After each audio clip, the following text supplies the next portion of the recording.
Good evening. This is Two Wolves reporting as the Warning 616.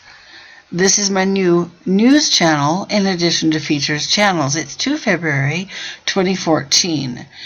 You may have heard about this, but I wanted to touch on it and then tie it to something else.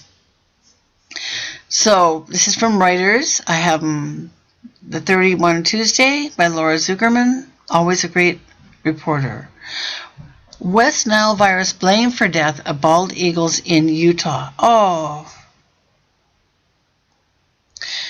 Now, I went over to Hawk West today as well and talked with a gentleman there who's in charge of things about this same issue, and he reconfirmed the hypothesis that thus far it's believed now that these eagles are dying of West Nile virus.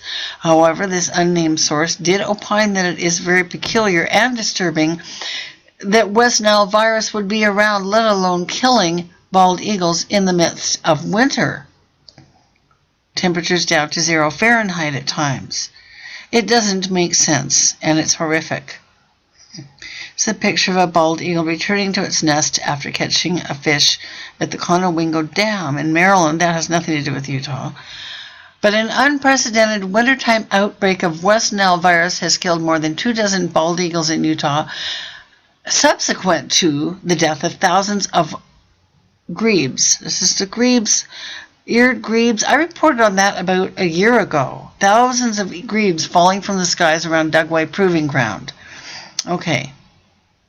So state wildlife officials said on Tuesday they are linking these two events. At least 27 bald eagles have died this month in the northern and central parts of Utah from the blood-borne virus, and state biologists reported that 5 more ailing eagles were responding to treatment at rehab centers. Now that they are attributing it to West Nile, veterinarians and avian specialists have some means of treating the ailment. The eagles, whose symptoms including leg paralysis and tremors, are believed to have contracted the disease by preying on sick or dead water birds called eared grebes that were infected by West Nile virus, said Leslie McFarlane, Utah Wildlife Disease Coordinator.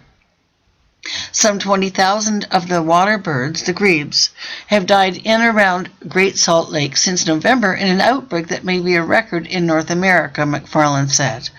Initial testing suggested an infectious bacterial disease such as avian cholera caused the deaths, but findings released on Tuesday showed West Nile virus was the culprit, McFarlane said. Utah Health Department says the dead birds do not pose a risk to people. There, herein, Jody Baker is being quoted.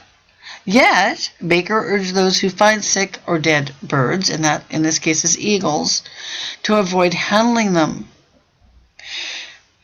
Like the gentleman at Hawk West, Utah wildlife specialist said bird deaths tied to West Nile virus were unusual in wintertime in Utah since mosquitoes, the primary vector, are not usually active, are never active during colder months.